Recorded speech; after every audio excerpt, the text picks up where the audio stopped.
Okay, great. So I'm just going to make a few brief remarks about the ethics in AI topic overall, and then I'm going to introduce our distinguished speaker, Stephen Wu. When I studied computer science in the 90s, it was not required to take ethics, and it wasn't obvious how it fit. When you think about mainframe computing, desktop computers, spreadsheets, word processors, it was at least not obvious to me that I should need to take ethics.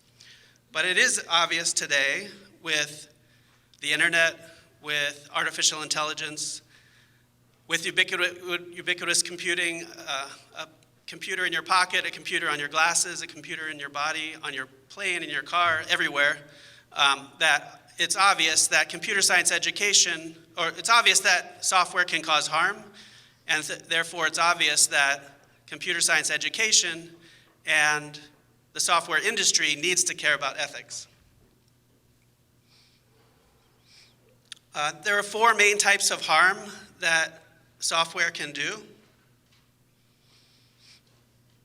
First, it can learn the same stereotypes that we already have, and that is reflected in our data. Second, software can serve different groups of people with different qualities of service based on different levels of inequality of data. So for example, a search engine may learn my demographic better than your demographic.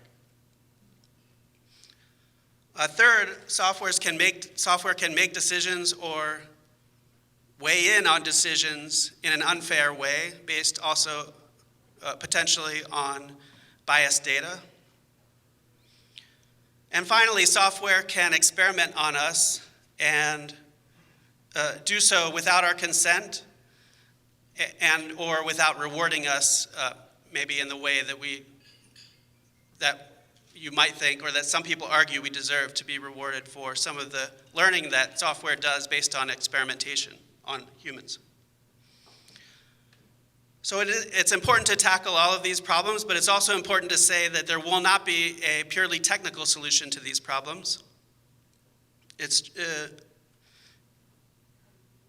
As a result, you won't be able to prove this away. You really need to involve a variety of people from a variety of backgrounds, including the people who make software should be representative of the people who use software in order to make responsible software.